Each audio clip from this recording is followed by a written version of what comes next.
นไหนถ้ามีเวลาว่างจดหมายมาบ้างอย่าทำเงียบเฉยหรือโทรศัพท์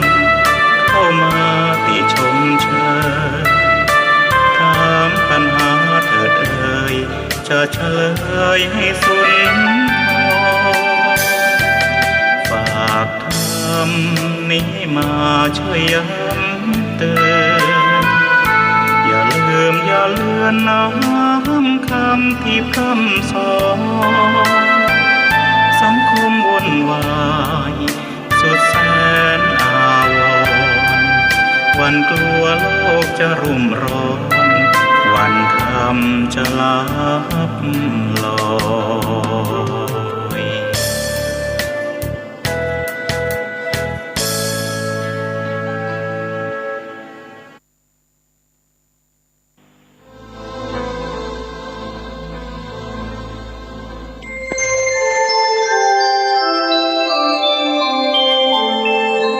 ขณะนี้ท่านกำลังฟังสถานีวิทยุกระจายเสียง FM 104.5 เมกะเฮิรตซ์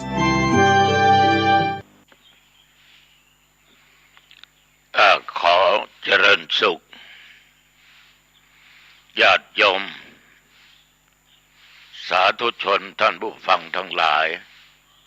ทุกท่านทุกคนวันนี้ตรงกับวันอังคารทุกวันอังคารอาตมภาพก็ได้นำรายการธรรมะที่มีชื่อว่าธรรมะก่อนนอน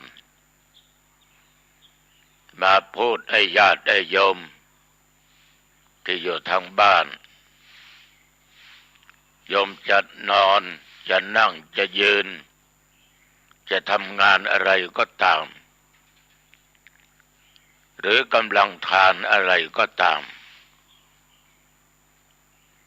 ถ้าหากว่าโยมอยากจะฟังธรรมะโยมก็ฟังได้ตามอัธยาศัยเพราะรายการนี้ไม่จำกัดทั้งบุคคลและเพศไม่จำกัดอิริยาบถเวลาฟังเอาความสะดวกสบายความพร้อมของญาติของโยมขอโทษแม้แต่อยู่ในห้องน้ำเปิดวิทยุไว้จะฟังไปด้วยก็ได้ยิ่งดีรายการนี้มีตั้งแต่เวลาเดี๋ยวนี้เป็นต้นไปตามที่ได้รับถวายเวลาให้เป็นเวลา1 ชั่วโมงแต่ส่วนมากอาตมาภาพก็จะนำมาพูดไม่ค่อยถึงชั่วโมงแต่มีบางวันเลยเถิดไปหน่อยต้องขออภัยกับเจ้าหน้าที่และญาติโยมท่านผู้ฟังเป็นอย่างมาก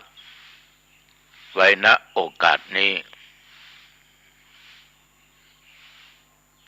วันนี้ก็มีเรื่องมาเล่าสู่ญาติโยมฟังในอาดานาติยปริต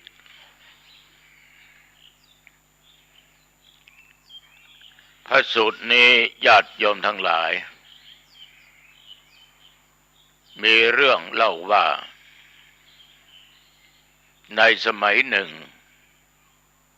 องค์สมเด็จพระสัมมาสัมพุทธเจ้าของพวกเราได้ประทับอยู่ที่บนเขาคิชกูฏเขาคิชกูฏนี้ญาติโยมอยู่ที่เมืองราชคฤห์โยมที่ไปแสวงบุญในประเทศอินเดียนั้น แม้แต่พระสงฆ์องค์เจ้าหลายองค์หลายท่านก็คงไปที่ภูเขาคิชกูฏนี้ แต่ตัวเจ้าวัดหนองตองไม่มีบุญได้ไปก็เรียกว่าพลาดโอกาสไปหลายครั้งท่านที่ไป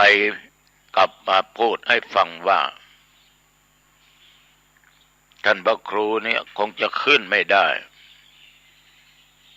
เพราะทางขึ้นมันชันถ้าอยากขึ้นไปต้องเขาหามขึ้นไปทีนี้ญาติโยมใจมันไม่กล้าพอนะมาเดินขึ้นไปไม่ไหวเนี่ยจะนั่งแล้วเขาหามขึ้นไปเนี่ยเกิดวันนั้นคนที่หามเป็นลมเนี่ย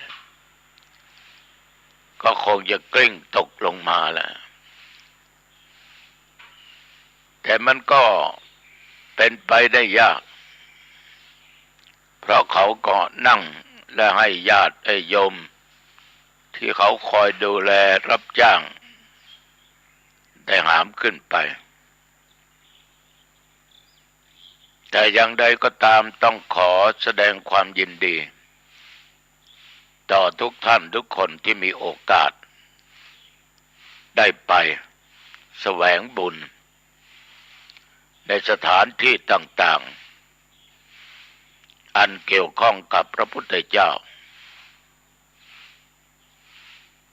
ขณะที่พระพุทธองค์ประทับอยู่บนภูเขานั้นในเวลาตอนกลางค่ำกลางคืนท้าวมหาราชทั้งสี่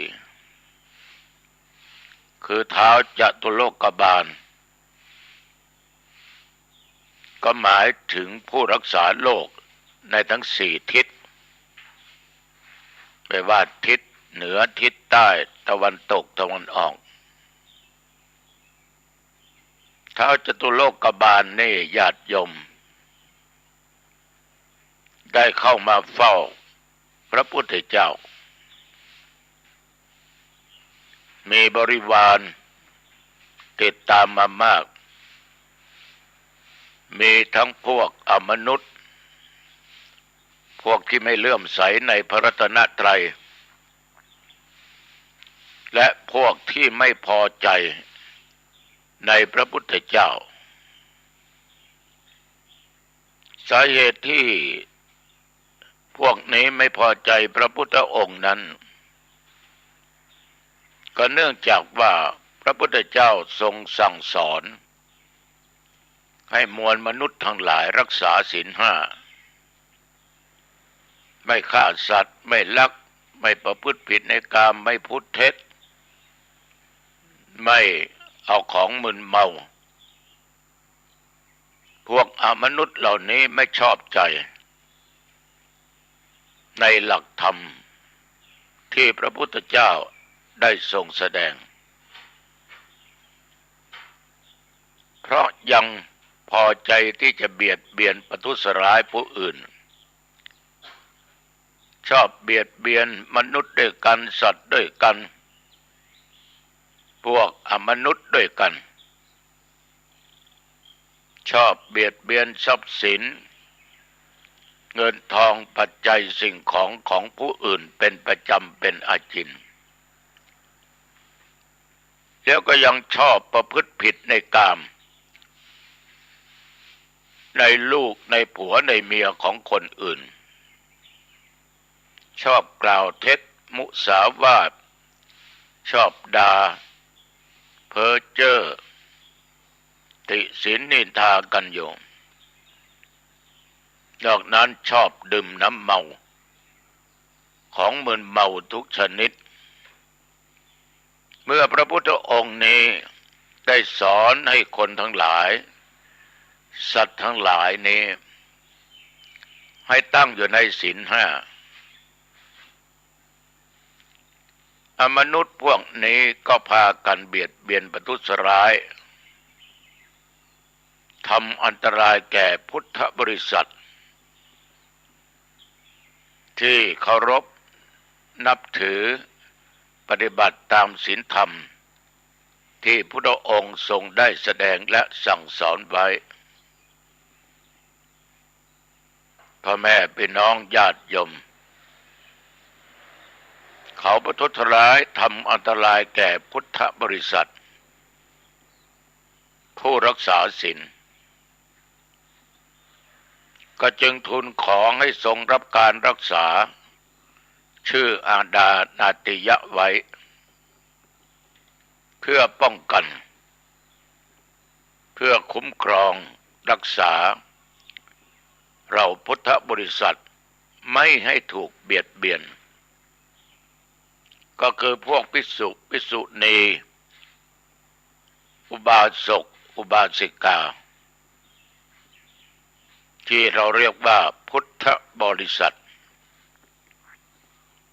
ขอให้ปราศจากโรคขออยู่สุขสบาย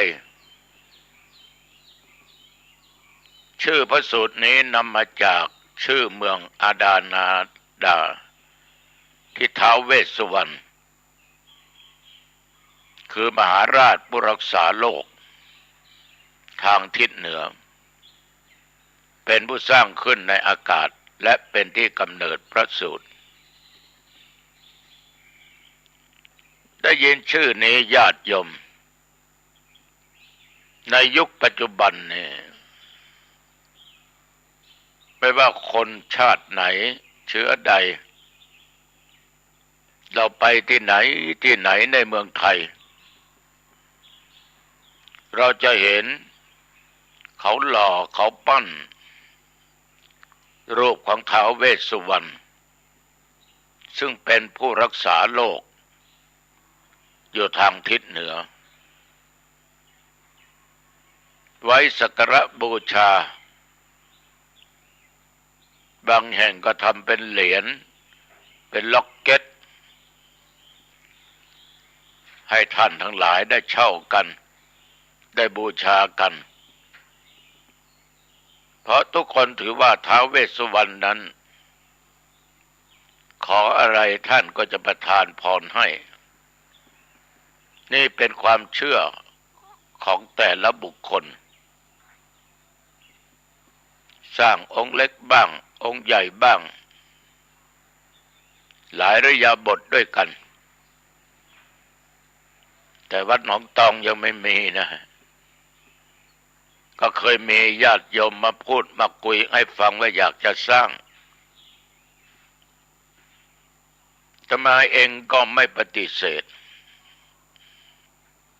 แล้วก็ไม่บอกว่าจะรับเพราะถือว่ามันเป็นเรื่องของศรัทธา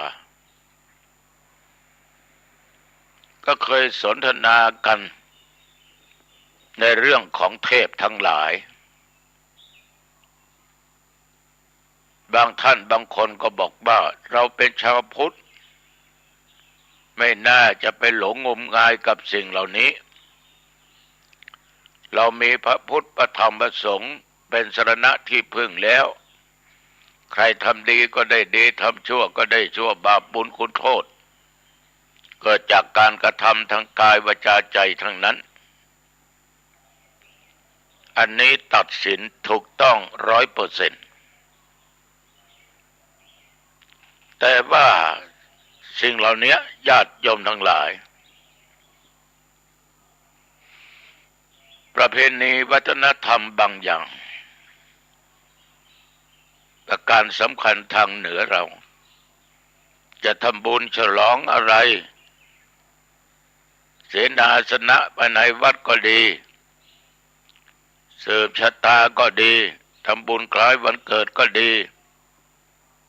ขึ้นบ้านใหม่งานนั้นงานนี้ประเพณีต่างๆเราก็ยังมีการกล่าวถึงเท้าทั้งสี่อยู่ท้าวจตุโลกบาลผู้ที่รักษาโลกไว้ทั้งสี่ทิศเหนือใต้ตกออก และก็เราก็ยังสอนกันให้รักษาศีลเจริญเมตตาภาวนาฟังเทศน์ฟังธรรมให้ทานให้ปฏิบัติตามศีลตามธรรมสร้างบุญตายแล้วบุญกุศลต่างๆที่เราสร้างก็จะได้ไปเกิดบนโลกสวรรค์ในสวรรค์ในชั้นพรหมเราก็สอนกันญาติโยมถ้าใครตายแล้วอยากไปเกิดเป็นเทวดาก็ให้สร้างคุณงามความดีให้รักษาศีลเราสอนกันอย่างนี้ฉะนั้นถ้าเขาจะกราบจะไหว้บูชาก็คงไม่เสียหลายอย่างน้อยได้คิดถึงท้าวเวสสุวรรณท้าวจตุโลกบาลทั้งสี่ที่ทุกคนถือว่าเป็นเทพที่ควรบูชาแต่เหนือจากเทพคือพระพุทธเจ้าพระธรรมพระสงฆ์อริยเจ้าทั้งหลายญาติโยมท่านผู้ฟัง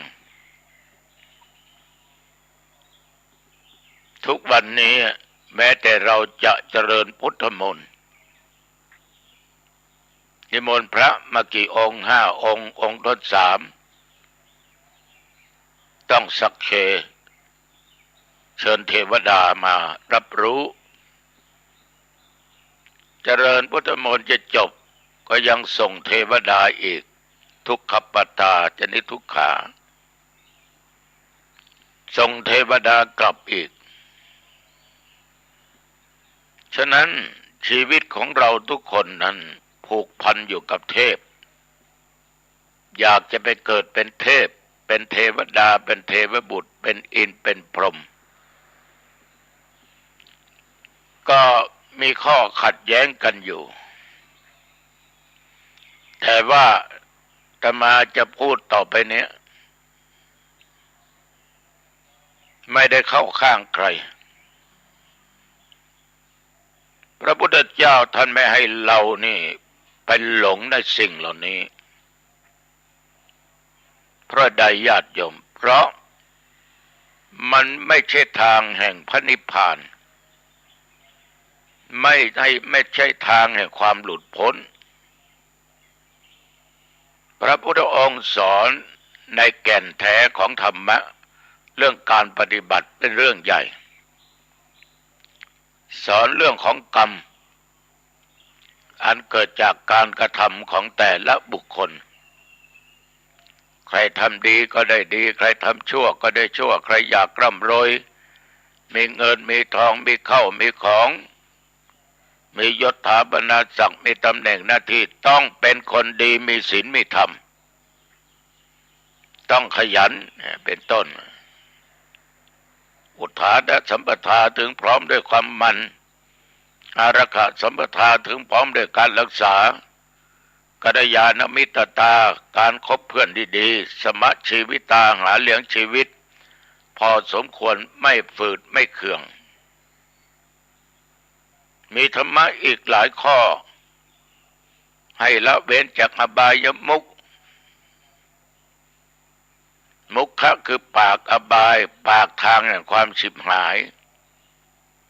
นักเลงสุรานักเลงเล่นการพนันนักเลงหญิงนักเลงชายเที่ยวกลางคืนเกียจคร้านทำการงานวันนี้เป็นต้น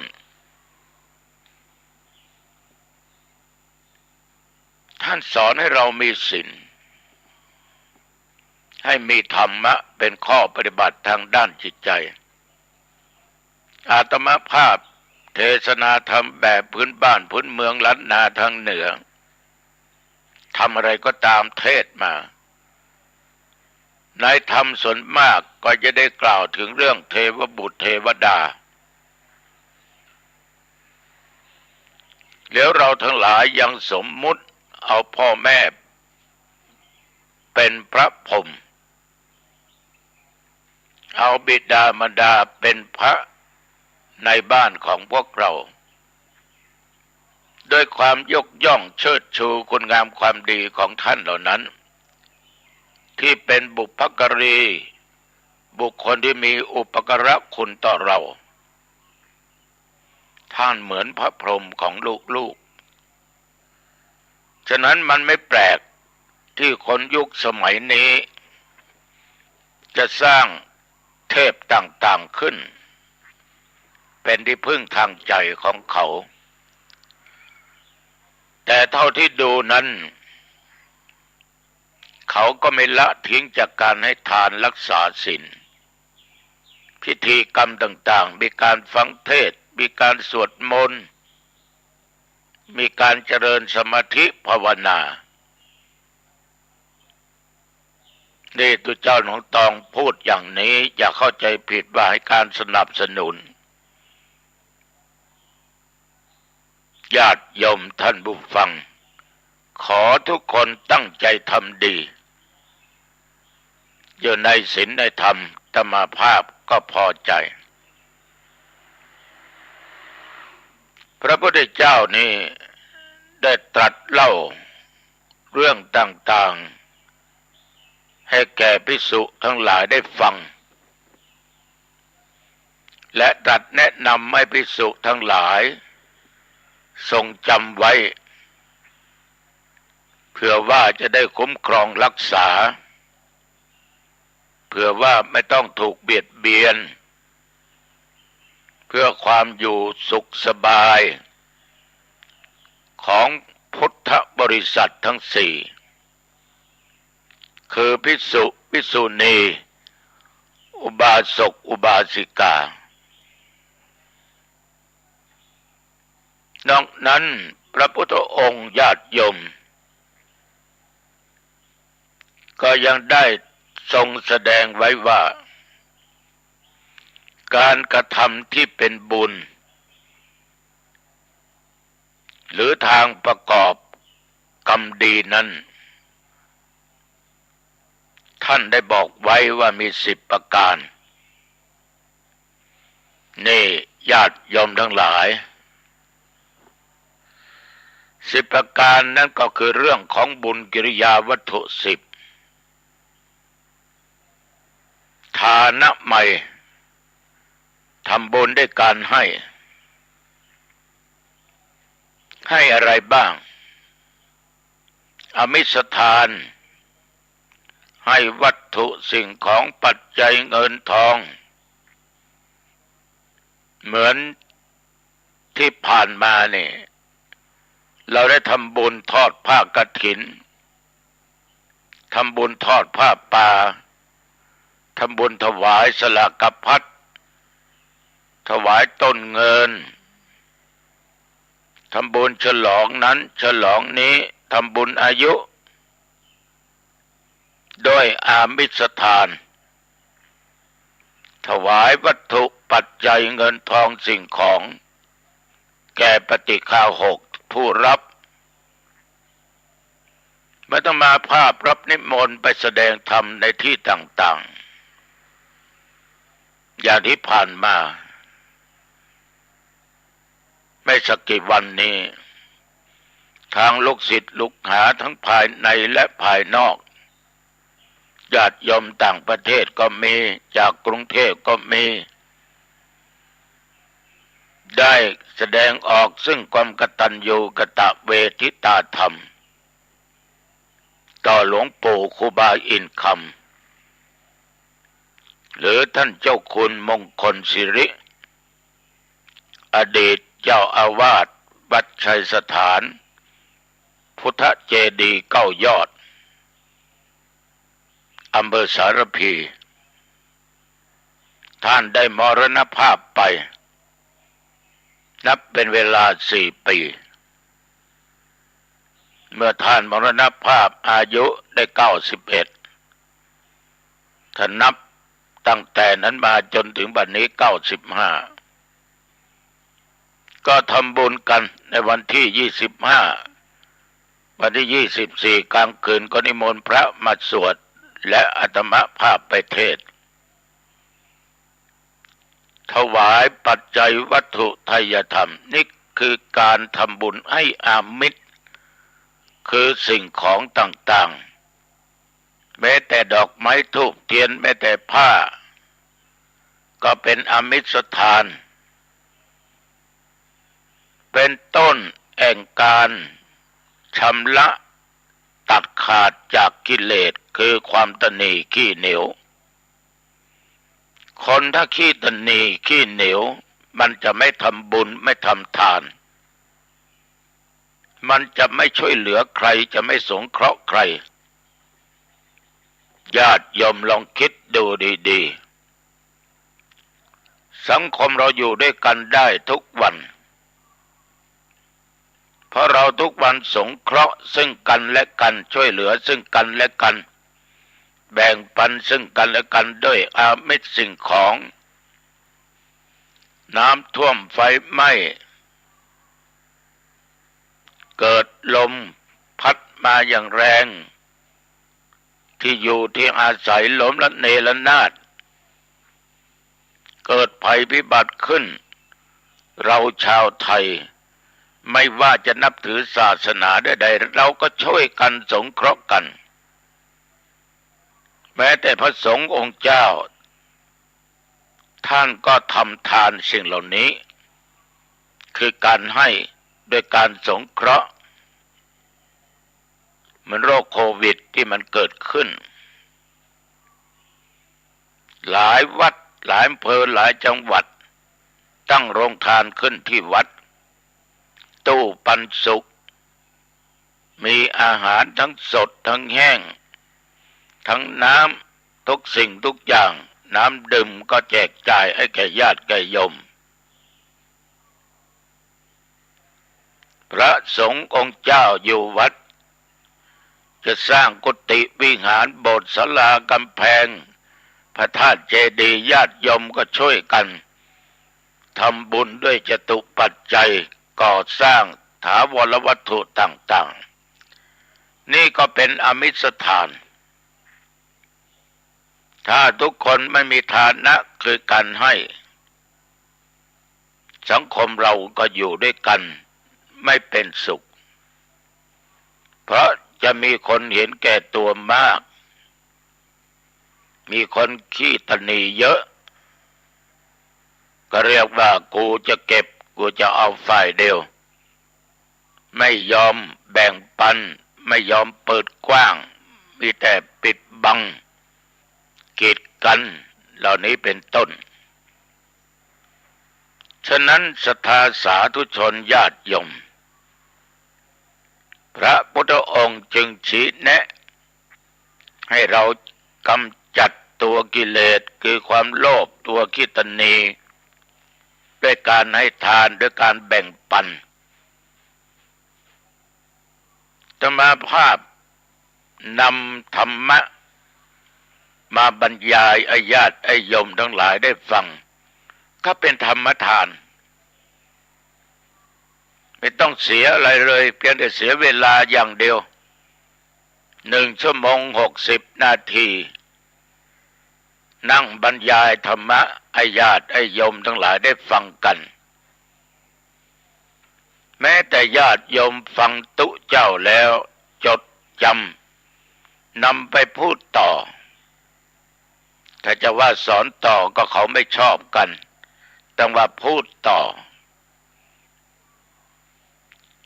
โยมได้ไปพูดให้คนที่กระทำสิ่งไม่ดีทำชั่วทางกายวาจาใจ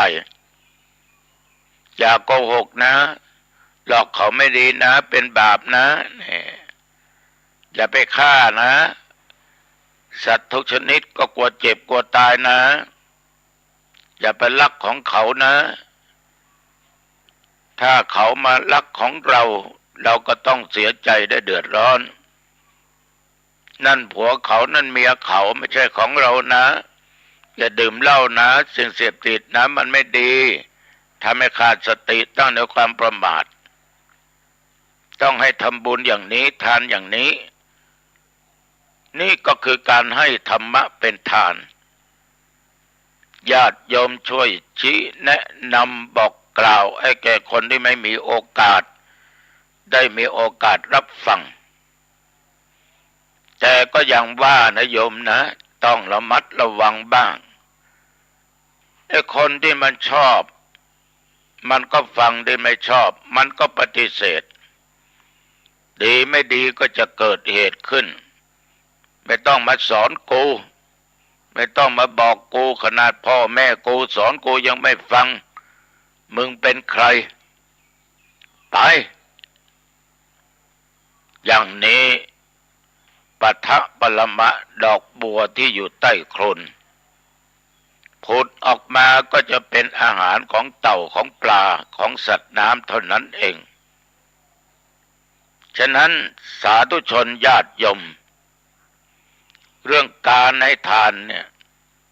จะเป็นอมิตรธรรมทานแต่อีกทานหนึ่งโยมไม่ต้องลงทุนนั่นคืออภัยทานอยู่ด้วยกันนี่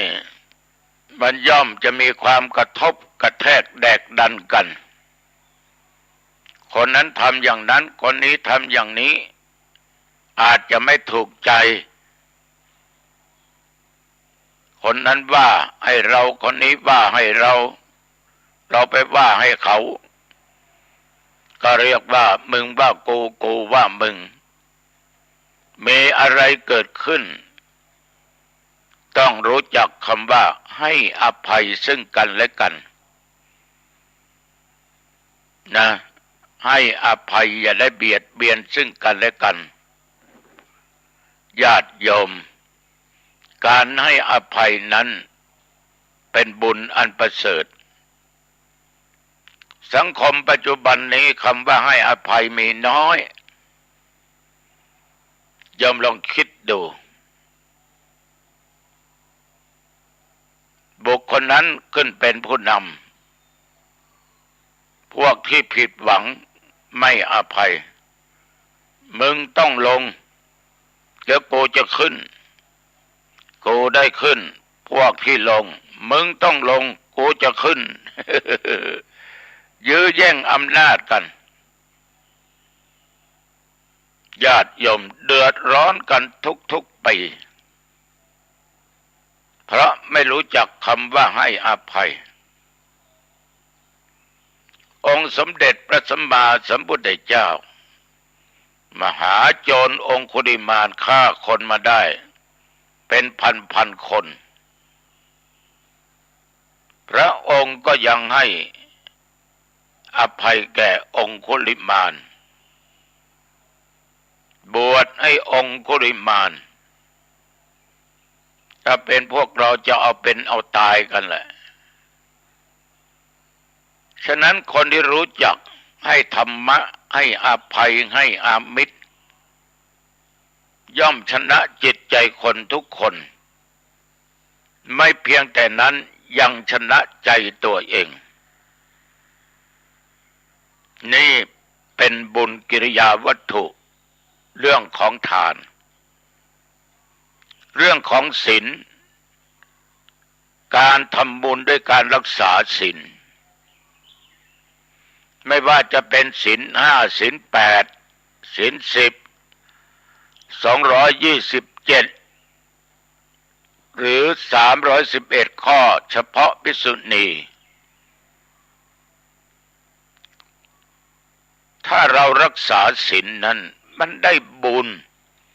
เป็นการประพฤติปฏิบัติธรรมไปในตัวเราไม่ฆ่าสัตว์เราก็มีเมตตาธรรมกรุณาธรรมสงสารไม่ฆ่าไม่เบียดเบียนไม่ข่มเหงไม่ว่ามนุษย์ไม่ว่าสัตว์เดรัจฉานเราไม่ลักเราไม่โลภเราไม่โกงไม่เอาของคนอื่นมาเป็นของตัวเองเราเป็นผู้เสียสละเป็นผู้ให้ญาติโยมประกอบอาชีพในทางที่ถูกต้องหาเลี้ยงชีพในทางที่ถูกต้องไม่ผิดศีลผิดธรรมไม่ได้ผิดกฎหมายบ้านเมืองไม่ได้ไปปล้นไปจี้ไปฆ่าเจ้าเอาของฉะนั้นศรัทธาสาธุชนคนมีศีลอยู่ที่ไหนความสุขความสงบเกิดที่นั่น ราะไม่มีโจรขโมยไม่มีผู้ร้ายไม่ต้องล้อมรั้วบ้านไปที่ไหนก็ไว้อกวางใจต่อผัวต่อเมียของตัวเองไม่ต้องกลัวใครมาหลอกมาลวงแล้วไม่ต้องไปเจอขี้เมา เพราะคนมันมีศีลมันทำให้บ้านเมืองสงบครอบครัวสงบไม่ต้องมีคุกมีตารางญาติโยมไม่ต้องสิ้นเปลืองงบประมาณของรัฐบาลถ้าทุกคนมีศีลซึ่งแปลว่าปกติกายวาจาและจิตใจมีศีลเป็นหลักเป็นฐานที่มั่นคงเท่ากับว่ามีธรรมะมีเมตตาธรรมมีสัมมาอาชีวะมีสันโดษพอใจในของที่ได้มาในเมียในผัวของตัวเองมีสัจธรรมไม่พูดเท็จโกหกหลอกลวงด่ากล่าวว่าคนนู้นคนนี้มีสติสัมปชัญญะไม่ตั้งความประมาทไม่ดื่มของมึนเมาญาติโยมก็ได้ชื่อว่าเราเดินทางถูกไม่ได้เดินทางไปทางอบายมุขนี่ญาติโยมการเพียงแต่รักษาศีลทำให้ทุกคนเป็นสุขจะมีโภคทรัพย์สมบัติปัจจัยเงินทองสิ่งของมากหรือน้อยก็มีความสุขเพราะทุกคนใจบุญให้ทานยังไม่พอมีศีลอีกนอกจากศีลแล้วญาติโยมภาวนาใหม่บุญทำด้วยการเจริญภาวนาการภาวนานี้ญาติโยมหลังจากเราเป็นผู้เสียสละเป็นผู้มีกายมีวาจาจิตใจอันปกติใจเราก็สงบใจสงบคือตัวสมาธิใจตั้งมั่นไม่หวั่นไหวไปตามกระแสอารมณ์ทั้งชอบและไม่ชอบผู้ปฏิบัติตามพระธรรมคำสอนของพุทธเจ้าไม่ว่าจะเป็นธรรมะข้อไหนข้อใดบุคคลผู้ปฏิบัติย่อมจะได้ทั้งโลกิยปัญญาโลกุตระปัญญาปัญญาจะเกิดขึ้นถ้าเป็นของชาวโลกอยู่ก็จากการศึกษาร่ำเรียนจบชั้นนั้นจบชั้นนี้หรือเสาะแสวงหาร่ำเรียนที่โน่นที่นี่ฟังบ้างอะไรบ้างจิปาถะประกอบอาชีพในทางที่ถูกต้องตั้งอยู่ในโลกิยะโลกุตระคือปัญญาอันหลุดพ้นปฏิบัติให้ถึงจุดหมายปลายทางคือดับขันธ์ปรินิพพานรู้ถึงเรื่องธาตุสี่รู้ถึงเรื่องขันธ์ห้ารูปเวทนาสัญญาสังขารวิญญาณสรุปลงไตรลักษณ์อนิจจังทุกขังอนัตตาคนที่ปฏิบัติดีปฏิบัติชอบสม่ำเสมอญาติโยมปัญญาเกิดขึ้นจากการเจริญภาวนารู้แท้รู้จริงตัวปัญญาทำให้แจ้งทำให้สว่างได้ฉะนั้นญาติโยมมันก็เป็นบุญเราเห็นบุคคลที่ปฏิบัติเจริญสมาธิภาวนาให้ทานรักษาศีล เราจะเรียกบุคคลนั้นว่าเป็นผู้มีบุญโตนบุญเหมือนกับครูบาเจ้าศรีวิชัยครูบาเจ้าศีลธรรมครูบาเจ้าโตนบุญของล้านนาเพราะท่านมีทุกสิ่งทุกอย่างทั้งทานศีลและภาวนาญาติโยมอีกข้อหนึ่งอปัจจายนะใหม่บุญสำเร็จด้วยการประพฤติอ่อนน้อมไม่โอหังไม่โอ้อวดไม่ถือตัวไม่อวดเก่งไม่อวดเบ่งว่ากูนี่รู้หมดได้ปฏิบัติมาหมดไม่รู้จักการอ่อมน้อมถ่อมตนมีแต่การแสดงโอ้อวดตัวเจ้าหลายองค์ญาติโยมหลายคนได้ไปสนทนาธรรมกับอาตมภาพที่วัดประการแรกถ้าจะมานั่งสนทนานี่จะมาพูดประโยคแรกว่าถ้าจะมาสนทนาธรรมกันนี้ขออย่าเอาในตำรับตำราเล่มนั้นเล่มนี้ขององค์นั้นขององค์นี้มาพูดมาคุยกันถ้าจะเอาในตำราต่างๆของอาจารย์องค์นั้นองค์นี้มาพูดจะมาไม่ขอสนทนาเขาก็ถามว่าเป็นเพราะเหตุไรก็เพราะมันจะไปขัดแย้งกันมันการสนทนานั้นถ้าสนทนาธรรมะนี่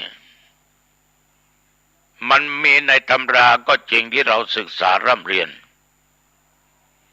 แต่เผื่อมันจะไม่เป็นตำราเป็นเล่มได้เขารูปเล่มได้เพราะว่าท่านอริยะเจ้าทั้งหลายนั้นท่านเอาธรรมะในรอบตัวมองไปทิศไหนทิศใดจะใกล้จะไกลเป็นธรรมะทั้งนั้นแม้แต่ลมมาพัดร้อนหนาวก็เป็นธรรมะใบไม้ก็เป็นธรรมะต้นไม้ก็เป็นธรรมะหมาแมวก็เป็นธรรมะอะไรก็เป็นธรรมะทั้งนั้นเสียงที่ได้ยินได้ฟังก็เป็นธรรมะฉะนั้นธรรมะคือสิ่งที่รอบกายนอกกายของเรานั่นเป็นธรรมะทั้งนั้นแต่ทีนี้ธรรมะในกายคือในร่างกายของเรานี้ญาติโยมท่านผู้ฟังทั้งหลายถ้าเราพิจารณาตั้งแต่ขันธ์ห้ากายเวทนาจิตธรรมก็เป็นธรรมะที่สูงมีพระอริยะเจ้าได้สอนบอกว่าถ้าขันธ์กองใดกองหนึ่งขันธ์อันไหนมันไม่เคลื่อนที่ไม่ทำหน้าที่เราก็หมดโอกาสเราจะทำอะไรก็ไม่ได้ฉะนั้นญาติโยมถ้าจะมาสนทนากันในเรื่องธรรมะในกายนอกกายเราพูดกันได้เพราะมันจะเป็นการแลกเปลี่ยนซึ่งความรู้ซึ่งกันและกันแต่ไม่ใช่มาโอ้อวดบางองค์บางคนบอกว่าฉันปฏิบัติธรรมมาได้20 กว่าปี30 ปีฉันรู้ญาณนั้นเป็นอย่างนั้นฌานนั้นเป็นอย่างนั้นจิตใจระยะนั้นเป็นอย่างนั้นนิมิตเกิดขึ้นเป็นอย่างนั้นเป็นอย่างนี้เพราะเราไม่รู้ตามฉะนั้นต้องค้นหาธรรมะให้เจอเหมือนองค์สมเด็จพระสัมมาสัมพุทธเจ้า ท่าน ท่านได้บำเพ็ญทุกขกิริยาไม่สำเร็จศึกษากับอาจารย์ไม่สำเร็จเลยมาพิจารณาปฏิบัติธรรมะทางด้านจิตใจบริหารจิตใจของตัวเองจนรู้สิ่งที่เป็นจริงใช่ไหมในวันเพ็ญเดือน6ท่านได้รู้ถึงทุกข์สมุทัยนิโรธมรรค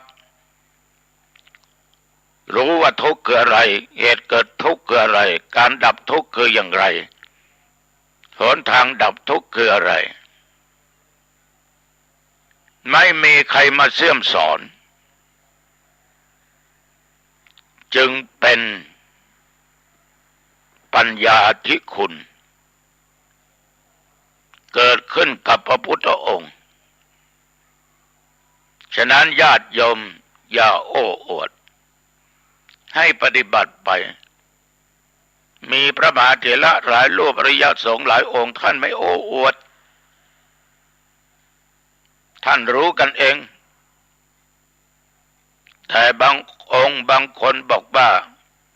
ผมเนี่ยฉันเนี่ยเป็นครูบาองค์นั้นมาเกิดครูบาศรีวิชัยมาเกิดท่านองค์นั้นมาเกิดองค์นี้มาเกิดมันเป็นไปไม่ได้เป็นไปไม่ได้ตัวของเรานี่กรรมนำมาเกิดอดีตชาติเราทำกรรมดีผลดีก็ได้รับนำเรามาเกิดถ้าเราทำกรรมไม่ดีผลไม่ดีก็นำเรามาเกิดในทางที่ไม่ดีฉะนั้นญาติโยมทั้งหลายทำบุญด้วยการประพฤติอ่อนน้อมเป็นสิ่งดีที่สุดไวยาวัจจะไมยบุญสำเร็จด้วยการขนขวายในกิจการที่ชอบการงานอะไรก็ตามไม่ว่าการภายนอกการภายในการปฏิบัติงานต่างๆที่โยมรับผิดชอบมีหน้าที่ต้องทำก็ขอให้ตั้งอยู่ในสิ่งที่ชอบสิ่งที่ชอบคือสิ่งสุจริตธรรมความสุจริตทางกายทางวาจาทางด้านจิตใจก็คือทำอะไรไม่ผิดทั้งศีลไม่ผิดทั้งธรรมไม่ผิดทั้งทางกฎหมายของบ้านเมืองทำไปแล้วพูดไปแล้วคิดไปแล้วไม่นำความเดือดร้อนให้เกิดขึ้นแก่ตัวเองและคนทั่วไปญาติโยมนั่นคือการงานกิจการที่ชอบไม่ใช่ว่าขายยาบ้าขาของผิดกฎหมายของเถื่อนของที่เขาห้ามทำผิดกฎหมายทำผิดศีลธรรมนั้นมันจะนำมาซึ่งความหายนะนำมาซึ่งความเดือดร้อนมันไม่นำมาซึ่งความสุขมีแต่ความหายนะเพราะเราไปประกอบกิจการกิจกรรมในทางที่ไม่ชอบในทางที่ไม่ควรทำปฏิทานไมยบุญสำเร็จด้วยการให้ส่วนบุญแก่ผู้อื่นนี่หมายถึงเรามีเมตตาธรรมกรุณาธรรมเป็นคนใจกว้างทำบุญให้สัตว์ทำบุญให้คนโน้นคนนี้เพื่อนพ้องก็ดีญาติวงศาก็ดีบุพการีก็ตามเวลาทำบุญตั้งใจจะเจาะจงไม่เจาะจงได้ทั้งนั้นเปิดใจกว้างบุญกุศลที่เราสร้างเกิดจากการให้ทานรักษาศีลเจริญเมตตาภาวนาเราก็เพื่อแผ่ให้แก่สรรพสัตว์ทั้งหลายทั้งสัตว์เดรัจฉานสัตว์มนุษย์ ทั้งศัตรูและที่เป็นมิตรเพราะเราไม่มีมิตรที่แท้จริงไม่มีศัตรูที่แท้จริงเราเป็นตัวของตัวเราเองยมกรวดน้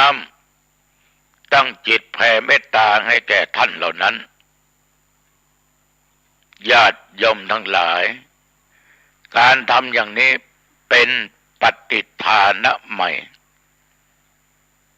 สำเร็จด้วยการให้ส่วนบุญแก่คนอื่นหรือโยมจะทำบุญอะไรก็บอกบุญไป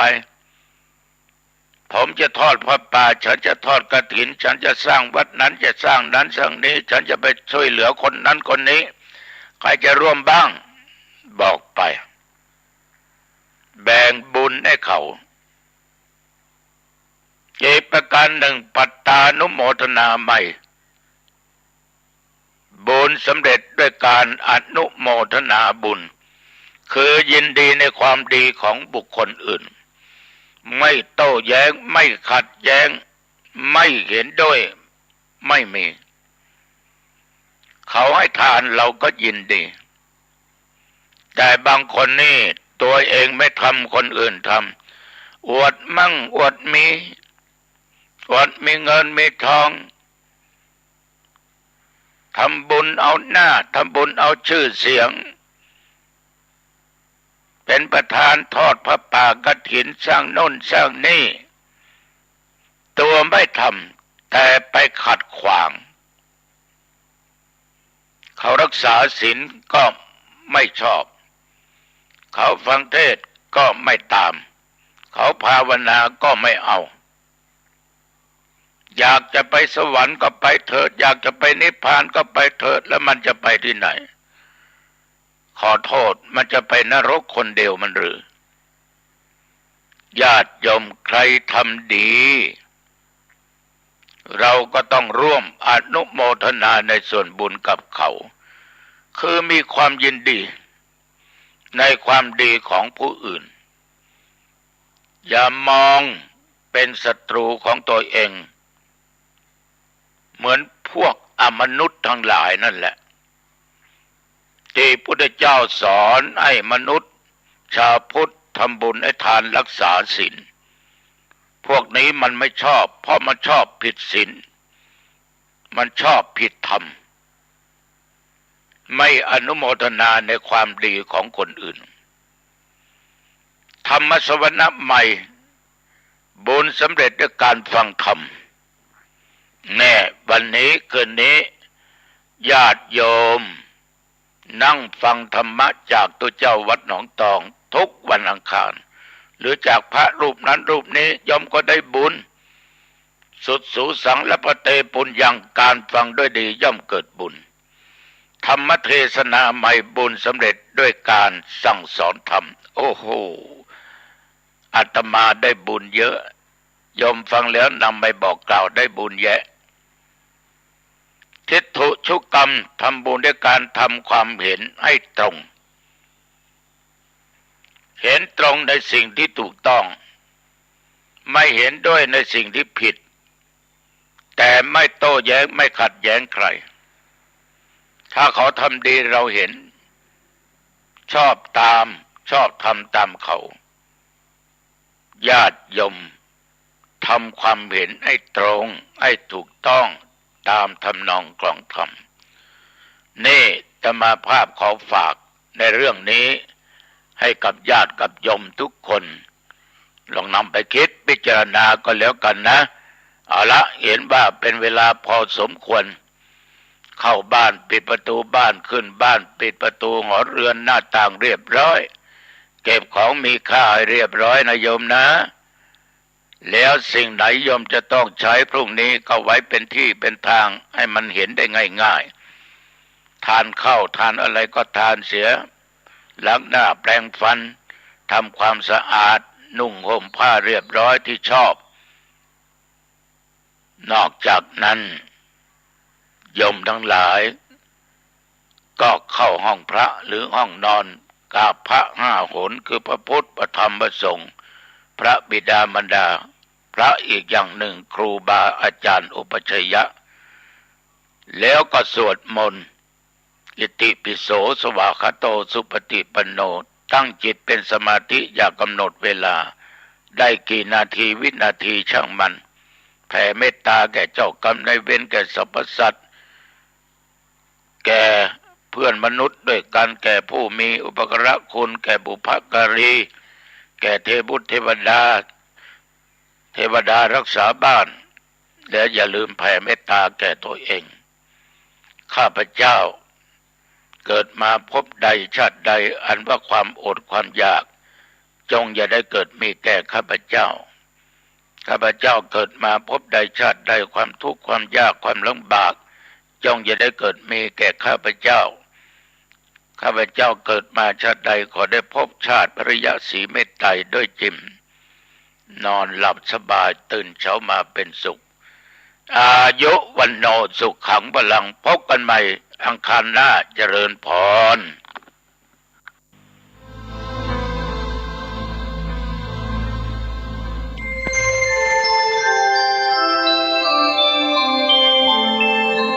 ขณะนี้ท่านกำลังฟังสถานีวิทยุกระจายเสียงคลื่นเพื่อการศึกษาพระพุทธศาสนาและวัฒนธรรมระบบ FM 104.5 เมกะเฮิรตซ์ออกอากาศณ วัดฝายหินตำบลสุเทพอำเภอเมืองจังหวัดเชียงใหม่โทรศัพท์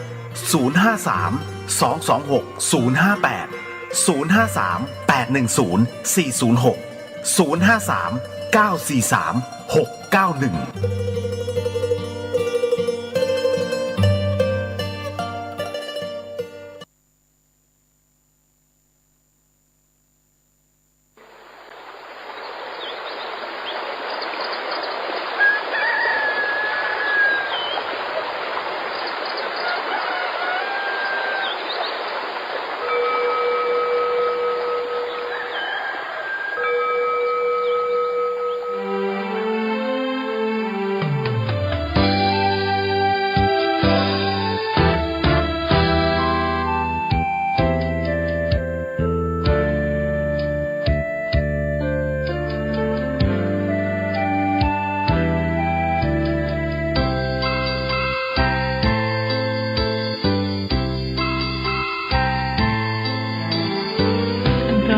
ที่ปานน้ำงดงามสูงเด่นรอยธรรมเทระพระเนตรฝากเสียงผ่านสายลมลอยเชิญชวนศรัทธาร่วมบูรณาวัดป่าดงดอยยอดภูนางแก้วยังคอยทอแสงส่องฟ้าอำไพคลื่นคำสีขาวพาเราแช่มชื่นเป็นผู้รู้ผู้ตื่นเบิกบานทั้งกายและใจเคยแผ่คำสอนองค์ชินวรขจรกว้างไกลข่าวสารงานบุญที่ใดสื่อออนไลน์ไปถึงญาติโยมพระธาตุเจดีย์สีสองเมืองเปล่งประกายแล้วบนยอดดอยนางแก้วมีโอกาสแวะเวียนไหว้ชมจำลองจากดอยสุเทพดอยทุ่งคู่ธาตุบรมพลังแรงใจญาติโยมร่วมสร้างสมทันบารมีสีขาวคลื่นธรรมนำพาความสุขพระเนรชี้ทางคลายทุกข์เกิดปิติสุขให้ทุกทินทีเปิดฟังธรรมะพระจัดรายการหลายคลื่นความร่วมสร้างมหาทานบารมีพระธาตุเจดีย์สีสองเมือง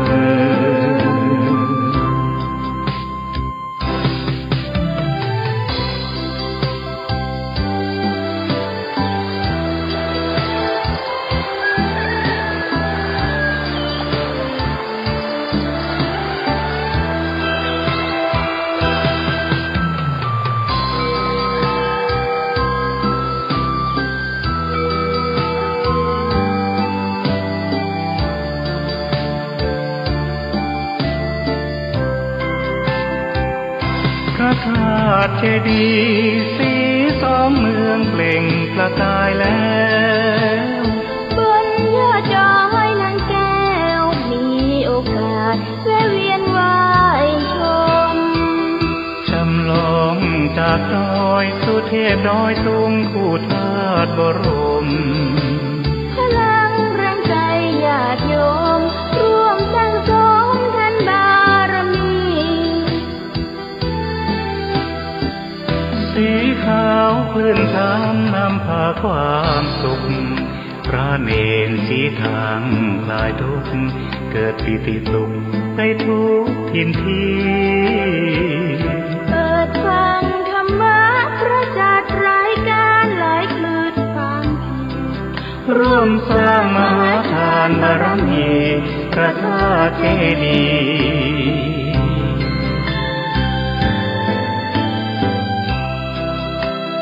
สีสองเมือง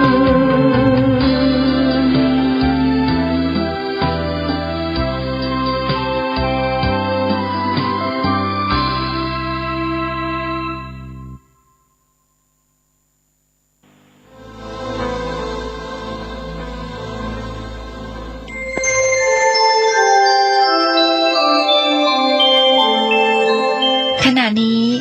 ท่านกำลังฟังสถานีวิทยุกระจายเสียง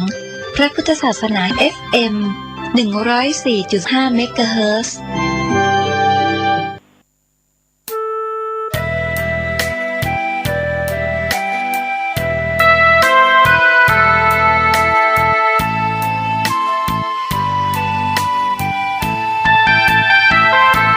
ฝากท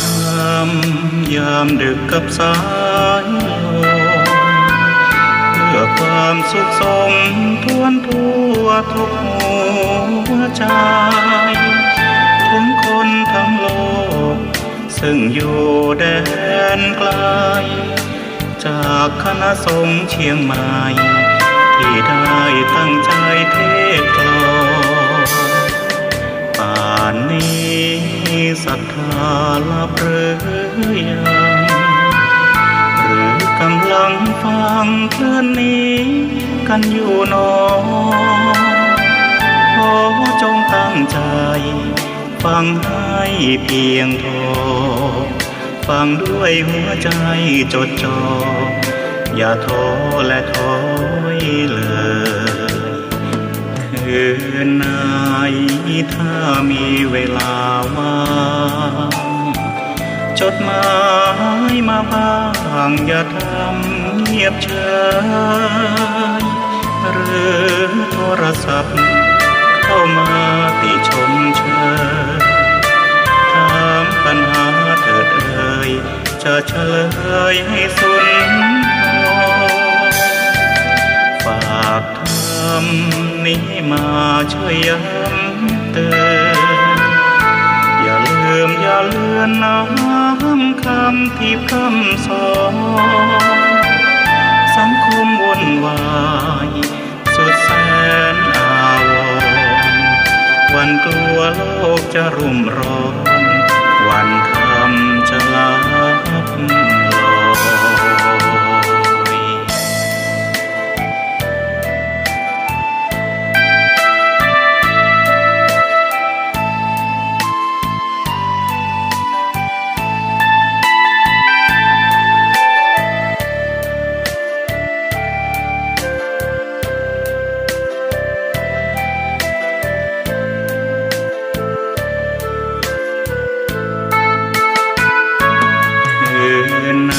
ย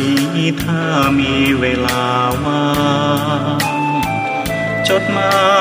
ยมาบ้างอย่าทำเงียบเฉยหรือโทรศัพท์เข้ามาติชมเชยถามปัญหาเถิดเอ่ยจะเฉลยให้สุนทรฝากทำนี้มาช่วยย้ำเตือนอย่าลืมอย่าเลือนน้ำคำที่พร่ำสอนสังคมวุ่นวายสุดแสนอาวร วันกลัวโลกจะรุ่มร้อนวันธรรมจะลับลอย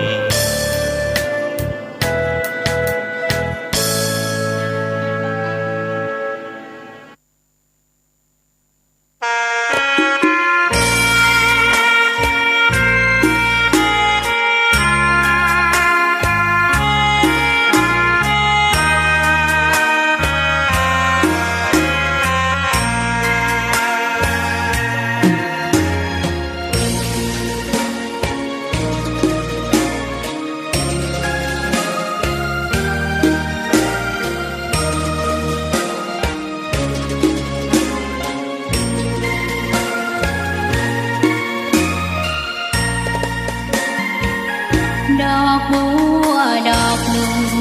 พึงใจไว้เพื่อบูชาแด่องค์พระศาสดาสัมมาสัมพุทธเจ้า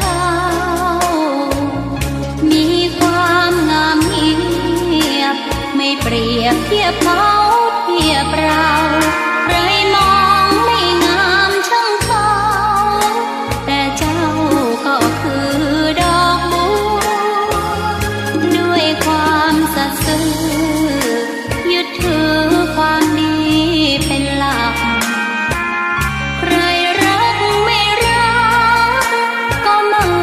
จงปากมองมัวเมื่อโผล่พ้นน้ำก็เห็นความงามในตัวไม่ยึดติดในตมชั่วขอเป็นดอกบัวดอกดีใครไม่มองว่าบัวงามเด่นแต่บัวก็เป็นดอกบัวทุกวันอย่างนี้ไม่อยากเด่นดังแต่มุ่งหวังในทางเด่นดีเกิดมาเพื่อสร้างบารมีถวายชีพนี้บูชา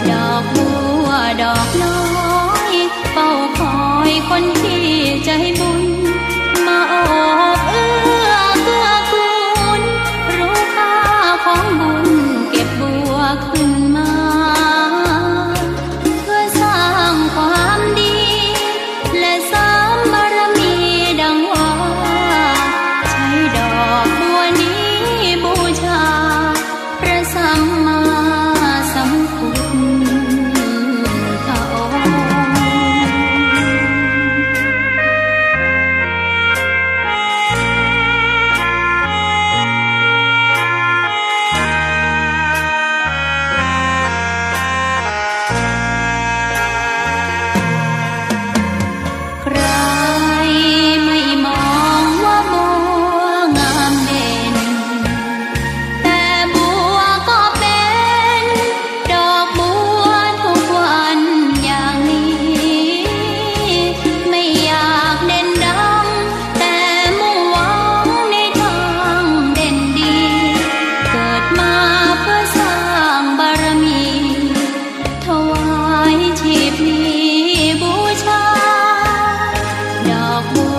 วดอกน้อยเฝ้าคอยคนที่ใจบุญมาโอบเอื้อเกื้อกูลรู้ค่าของบุญเก็บบัวขึ้นมาเพื่อสร้างความดีและเสริมบารมีดังว่าใช้ดอกบัวนี้บูชาพระสัมมาสัมพุทธองค์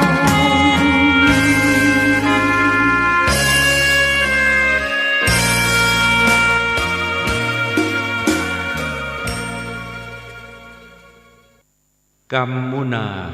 วะตัตติโลโกสัตว์โลกย่อมเป็นไปตามกรรม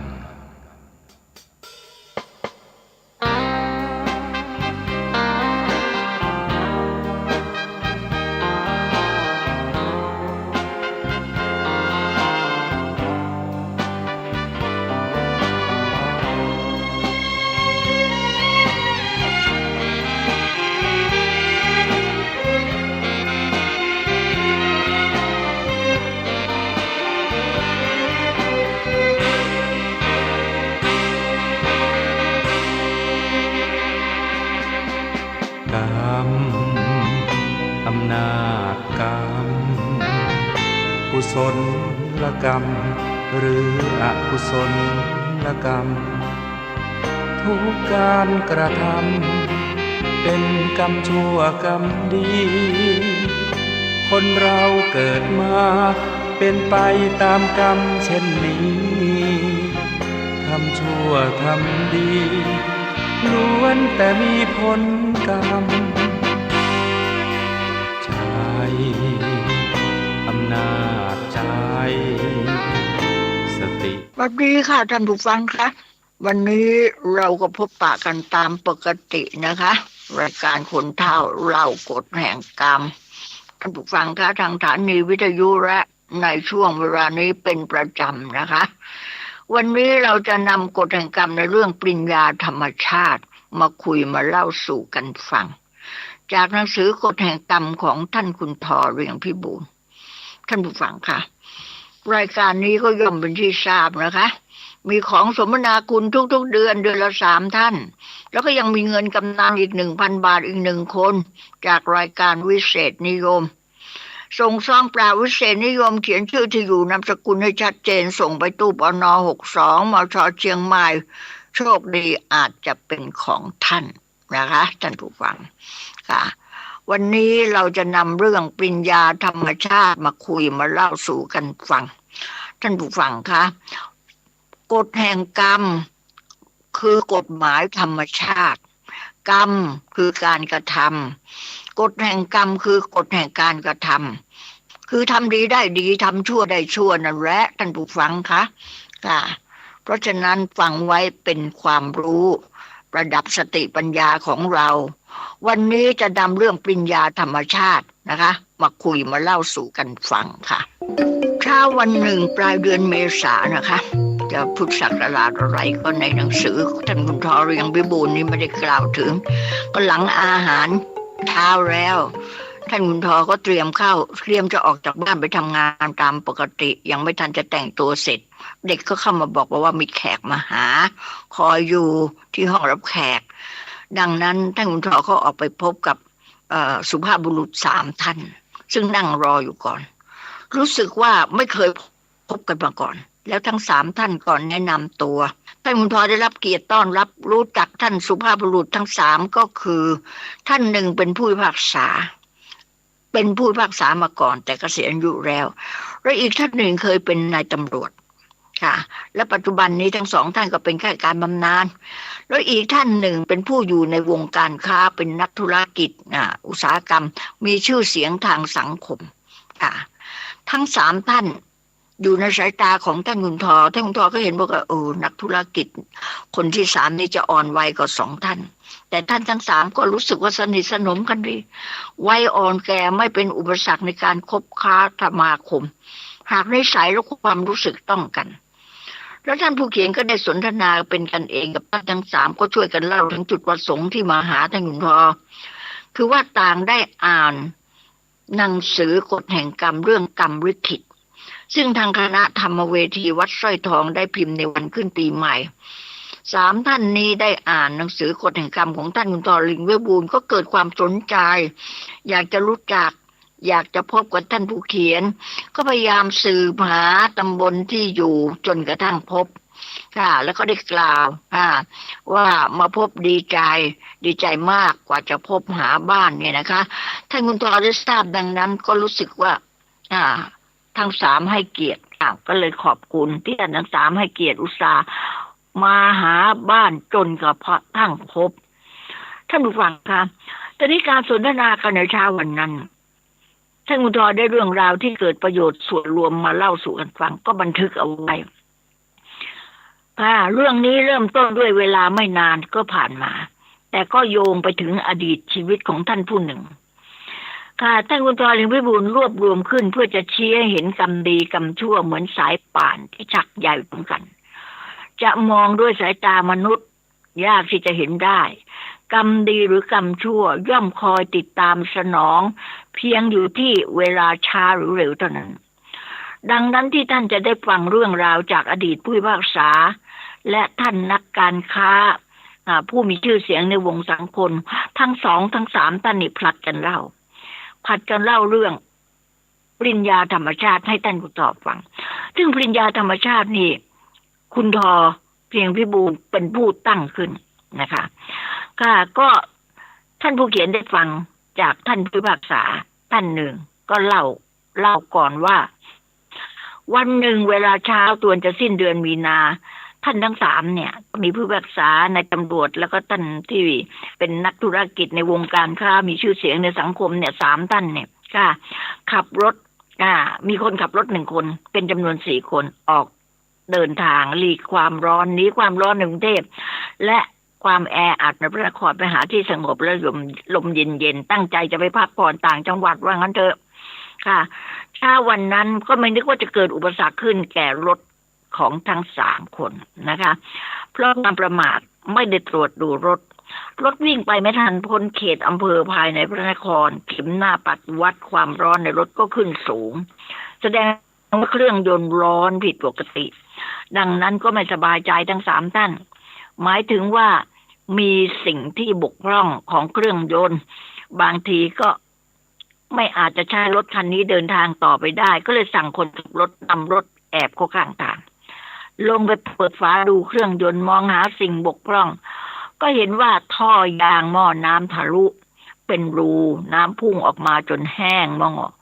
เกิดความร้อนจัดดังนั้นทั้ง3ก็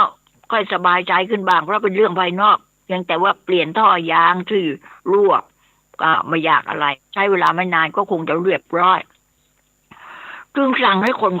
ขับรถไปหาอู่ซ่อมรถยนต์ที่ใกล้ที่สุดแล้วพวกทั้ง3 คนนายตำรวจผู้พิพากษาแล้วก็ท่านนักธุรกิจชื่อดังนี่ก็ลงมองหาร้านเครื่องดื่มและอาหารใกล้ๆเข้าไปนั่งรอเวลารถจะทำเสร็จก็มองดูภายในร้านรอบตัวนะคะก็เป็นร้านเครื่องดื่มอยู่ร้านนึงก็เห็นว่าโต๊ะว่างอยู่โต๊ะหนึ่งก็สั่งเครื่องดื่มใครจะชอบอะไรก็สั่งมาก็มองดูภายในร้านนะท่านผู้ฟังก็เห็นมีทั้งคนจีนคนไทยข้าราชการนักธุรกิจพวกนายตรวจรถเมล์มีอาชีพต่างๆกันนั่งสนทนากันอยู่ในหมู่ของตนไม่ค่อยจะสนใจผู้ใดจะรำคาญไม่รำคาญโวยวายบางคนก็พูดคำด่าคำสลับคำไปบางคนก็พูดคำสาบานคำบางคนก็อ่านหนังสือรายวันไม่สนใจใครจะคุยจะด่าอย่างไรบางคนอ่านหนังสือพิมพ์หูก็คอยฟังผู้อื่นพูดรู้สึกว่าคนส่วนมากในสถานที่นั้นชินต่อเสียงโวยวายของคนอื่นจึงนั่งสงบเป็นปกติทั้ง3 ท่านไม่สนใจว่าใครส่วนโต๊ะใกล้ๆล้วนแต่พวกรุ่นหนุ่มขนองทั้งนั้นโต๊ะที่นั่งใกล้โต๊ะท่านผู้พิพากษาแล้วก็นายตำรวจเนี่ยเป็นหนุ่มขนองรุ่นหนุ่มนั่งดื่มกาแฟคุยกับหมงโถงเฉยเลยบางครั้งก็ถกเถียงเรื่องการเมืองกันเรื่องสงครามกันไปตามเรื่องก็ท่านทั้ง3ก็ใหม่ต่อสถานที่ใหม่ต่อเสียงก่อกวนประสาทแต่ก็ต้องทนนั่งไม่ค่อยสบายใจเท่าไหร่นักแต่ก็ต้องปรับความรู้สึกให้ชินพอมีความอดทนนั่งสนทนากันได้ในหมู่พวกเรากันเองแต่ไม่ช้าเหตุการณ์ในร้านขายเครื่องดื่มก็เปลี่ยนแปลงไปท่านผู้ฟังผู้ที่เข้ามานั่งดื่มกินอาหารเช้าเมื่อเสร็จแล้วก็ค่อยทยอยกันออกไปทีละคน2 คนเหตุวุ่นวายในร้านก็สงบลงไม่ช้าก็เหลือแต่พวกชายหนุ่มโต๊ะข้างๆ5 คนยังคุยกันเสียงดังรั่นถกเถียงกันเรื่องไม่เป็นสาระแล้วก็ยังเหลือโต๊ะของท่านผู้พิพากษาและท่านนักธุรกิจนี้นั่งอยู่อีกโต๊ะหนึ่งทันใดนั้นท่านผู้ฟังคะท่านทั้ง3ก็ได้ยินเด็กหนุ่มโต๊ะข้างๆพูดออกมาด้วยความตื่นเต้นกลางหนังสือพิมพ์ที่กำลังอ่านดูแล้วพูดเสียงดังบอกว่าเฮ้ยดูนี่สิวะดูนี่สิวะไอ้หมอนี่โง่ระยำเลยเงินเกือบ20,000ดันเอาไปให้ตำรวจนำไปคืนเจ้าของนั่นโง่ไม่โง่ล่ะเป็นข่าละพบแล้วก็หวานคอแรงไปแล้วโว้ยเงิน10,000นี่ไม่ใช่กี่ไก่นะโว้ยคนโง่บันทบอย่างนี้ก็มีด้วยโว้ยเอาไปคืนเอาไปตำรวจคืนเจ้าของนะอย่างนี้ก็มีนะขณะนี้ท่านผู้ฟังก็กำลังฟังกฎแห่งกรรมในเรื่องปริญญาธรรมชาติท่านผู้ฟังค่ะเรามาฟังกันต่อนะคะท่านผู้ฟังคะ ชายหนุ่มคนนั้นก็โวยวายว่าคนแท็กซี่เนี่ยโง่เอาเงินนั่นไปให้ตำรวจคืนเจ้าของดังนั้นท่านทั้งสามหันไปดูโต๊ะที่ผู้พูดเป็นจุดเดียวกันเสียงพวกเพื่อนต่างรุมถามว่าเฮ้ยเรื่องอะไรเกี่ยวกับเงินเยอะแยะอย่างนั้นเอาไปคืนแล้วว่าคนอ่านหนังสือพิมพ์รายวันก็พูดบอกว่าโอ้ก็เรื่องไอ้คนแท็กซี่สิโว้ยคนโดยสารลืมถุงเงินในถุงเงินมีเงินกับ20,000อยู่หลังรถด้านเอาไปให้ตำรวจคืนให้เจ้าของก็โง่หรือเปล่าล่ะเนี่ยก็พูดกันโวยวายชายหนุ่มหลายคนที่นั่งในโต๊ะนั้นมีความเห็นว่าที่เขานั่งคุยกันน่ะคนขับแท็กซี่เป็นคนเซ่อเป็นคนโง่แต่มีชายหนุ่มในหมู่นั้นคนหนึ่งท่าทางเรียบร้อยกว่าเพื่อนพูดออกความเห็นอย่างตริตรองพูดช้าๆบอกว่าข้าก็ว่าเขาทำถูกนะเราควรจะสนับสนุนยกย่องการกระทำความดีมันทำยากต้องอดทนมีใจสูงพอยิ่งเรื่องเงินทองคนเราน้อยคนนักจะทำได้จะตัดความโลภความอยากได้นั้นยากนักที่เขาเอาเงินไปแจ้งความตำรวจคืนเจ้าของก็นับว่าเขาชนะใจตนเองนะเว้ยควรที่เราจะยกย่องสรรเสริญเขานะเว้ยอย่าไปว่าเขาเป็นคนโง่ท่านผู้ฟังค่ะก็ท่านทั้งสามคือท่านนายตำรวจท่านผู้พิพากษาแล้วก็ท่านนักธุรกิจการค้าชื่อดังนั้นนั่งฟังมองตากันยังคิดในใจว่าในหมู่คนระดับนี้ก็ยังมีคนดีอยู่บ้างมองดูตากันแต่สังเกตดูพวกชายหนุ่มเหล่านั้นไม่ค่อยจะพอใจแล้วเพื่อนๆทั้ง4คนไม่พอใจคนนี้ที่พูดมาเพราะว่ายังมีกิเลสความโลภเห็นแก่ตัวอยู่มากแต่ก็ไม่กล้าจะขัดแย้งเห็นจะเป็นเพราะเกรงใจในความดีก็ได้ในไม่ช้าท่านผู้ฟังค่ะชายหนุ่มกลุ่มนั้นก็ชำระเงินค่าเครื่องดื่มแล้วก็พากันออกจากร้านไปก็หนังสือพิมพ์รายวันอีกฉบับหนึ่งเข้าใจเป็นหนังสือพิมพ์ของรายไว้เพื่อให้พวกลูกค้าอ่านดังนั้นก็นายตำรวจหนึ่งก็เอื้อมมือไปหยิบหนังสือพิมพ์รายวันฉบับนั้นจาก